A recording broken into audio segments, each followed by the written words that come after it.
চোখ মানুষের শরীরের সবচেয়ে সুন্দর এবং সংবেদনশীল একটি অঙ্গ, যাকে আমাদের জানলা বলা হয়। চোখের কার্যপদ্ধতি অনেকটা একটি অত্যাধুনিক ক্যামেরার মতো, কিন্তু এর ক্ষমতা যে কোনো ক্যামেরার চেয়ে বহু গুণ বেশি। চলুন চোখের ভেতরের গঠন এবং এটি কিভাবে কাজ করে তা ধাপে ধাপে দেখে নেওয়া যাক।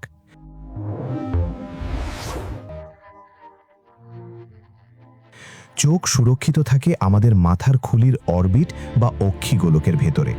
6টি শক্তিশালী পেশি বা মাসেল চোখকে নড়াচড়া করতে সাহায্য করে, যাতে আমরা মাথা না ঘুরিয়েও তাকাতে পারি। চোখের বাইরের সাদা অংশটিকে বলা হয় স্ক্লেরা। এটি চোখকে আকৃতি দেয় এবং ভেতরটা রক্ষা করে। চোখের একদম সামনে থাকে স্বচ্ছ একটি পর্দা, যার নাম কর্নিয়া। আলো সবার প্রথমে এখানেই আঘাত করে। কর্নিয়ার ঠিক পেছনেই থাকে এক ধরনের স্বচ্ছ তরল, যা চোখের প্রেসার ঠিক রাখে এবং পুষ্টি যোগায়। চোখের রঙিন অংশটিকে বলা হয় আইরিস। এক এক মানুষের চোখের রং এক এক রকম হয় এই আইরিসের কারণেই। আইরিসের ঠিক মাঝখানে যে কালো ছিদ্রটি থাকে তাকে বলা হয় পিউপিল। এটি ক্যামেরার অ্যাপারচারের মতো কাজ করে। আলো বেশি হলে এটি ছোট হয়ে যায় আর অন্ধকারে বড় হয়ে যায়। পিউপিলের ঠিক পেছনেই থাকে চোখের লেন্স। এটি কাচের মতো স্বচ্ছ কিন্তু নমনীয়। আমরা যখন দূরের বা কাছের জিনিস দেখি, তখন এই লেন্সটি নিজের আকার পরিবর্তন করে ফোকাস ঠিক করে। চোখের গোলকের বেশিরভাগ অংশ জুড়ে থাকে জেলির মতো ভিট্রিয়াস হিউমার, যা চোখের গোলাকার আকৃতি ধরে রাখে। চোখের একদম পেছনের পর্দাকে বলা হয় রেটিনা। লেন্স থেকে আলো এসে এখানেই প্রতিবিম্ব তৈরি করে। মজার ব্যাপার হলো, রেটিনার উপর যে কোনো দৃশ্য উল্টো বা আপসাইড ডাউন হয়ে পড়ে। রেটিনায় থাকে লক্ষ লক্ষ আলোক সংবেদী কোষ, যাদের বলা হয় রডস এবং কোনস। রড কোষগুলো আমাদের অন্ধকারে বা কম আলোতে দেখতে সাহায্য করে, কিন্তু এরা রং চিনতে পারে না। আর কোন কোষগুলো দিনের আলোতে আমাদের বিভিন্ন রং চিনতে এবং স্পষ্ট দেখতে সাহায্য করে। রেটিনাতে আলো পড়ার সাথে সাথে তা বৈদ্যুতিক সংকেতে পরিণত হয়। এই সংকেত অপটিক নার্ভ বা চোখের স্নায়ুর মাধ্যমে মস্তিষ্কের দিকে ছুটে যায়। যেখান দিয়ে অপটিক নার্ভ বের হয়, সেখানে কোনো কোষ থাকে না। একে ব্লাইন্ড স্পট বলা হয়। মস্তিষ্ক এই সংকেত গ্রহণ করে এবং উল্টো ছবিকে সোজা করে দেয়, যাতে আমরা পৃথিবীকে সঠিকভাবে দেখি। চোখকে ভালো রাখতে আমরা ঘন ঘন পলক ফেলি। এটি চোখের ওপরের ধুলোবালি পরিষ্কার করে। চোখের পানিতে থাকে অ্যান্টিব্যাকটেরিয়াল উপাদান, যা চোখকে জীবাণু থেকে রক্ষা করে এবং ভিজিয়ে রাখে। এবার আসি চোখের সমস্যায়। মায়োপিয়া বা হ্রস্ব দৃষ্টি হলে দূরের জিনিস ঝাপসা দেখা যায়। ফোকাস রেটিনার আগেই পড়ে।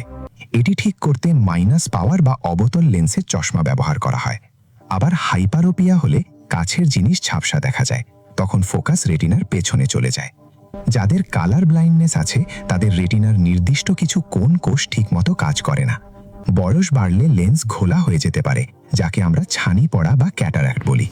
আধুনিক সার্জারির মাধ্যমে এই লেন্স পরিবর্তন করে কৃত্রিম লেন্স বসালে দৃষ্টিশক্তি ফিরে আসে। চোখের ভেতরের প্রেসার বেড়ে গেলে অপটিক নার্ভ ক্ষতিগ্রস্ত হয়। একে গ্লুকোমা বলে। এটি নীরব ঘাতক। বর্তমানে মোবাইল বা কম্পিউটার স্ক্রিনের ব্লু লাইট চোখের রেটিনার জন্য মারাত্মক ক্ষতির কারণ হতে পারে। এক নাগারে স্ক্রিনের দিকে তাকিয়ে থাকলে আমরা পলক ফেলতে ভুলে যাই, ফলে ড্রাই আই বা চোখ শুকিয়ে যাওয়ার সমস্যা হয়। চোখ ভালো রাখতে 20-20-20 রুল মেনে চলুন। প্রতি 20 মিনিট পর 20 ফুট দূরের জিনিসের দিকে 20 সেকেন্ড তাকান। রাতে ঘুমানোর আগে ফোনের নাইট মোড বা ব্লু লাইট ফিল্টার ব্যবহার করা উচিত। চোখের পুষ্টির জন্য ভিটামিন এ সমৃদ্ধ খাবার যেমন গাজর, শাকসবজি এবং ছোট মাছ খাওয়া জরুরি। রোদে বেরোলে ইউভি প্রোটেকশন যুক্ত সানগ্লাস ব্যবহার করলে ছানি পড়ার ঝুঁকি কমে। জোরে চোখ ডলবেন না, এতে কর্নিয়ার ক্ষতি হতে পারে এবং ইনফেকশন ছড়াতে পারে।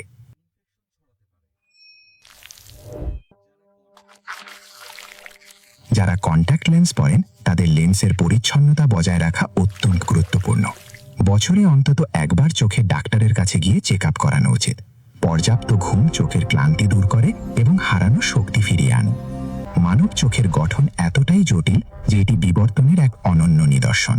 যদি চোখকে ডিজিটাল ক্যামেরার সাথে তুলনা করা হয়, তবে এর রেজলিউশন হবে প্রায় 576 মেগাপিক্সেল। আসলে আমরা চোখ দিয়ে দেখি না, আমরা দেখি ব্রেন দিয়ে। চোখ তো শুধু মাধ্যম মাত্র। দৃষ্টিশক্তি মহান সৃষ্টিকর্তার এক অমূল্য উপহার। এটি হালেই বোঝা যায় এর মূল্য কত।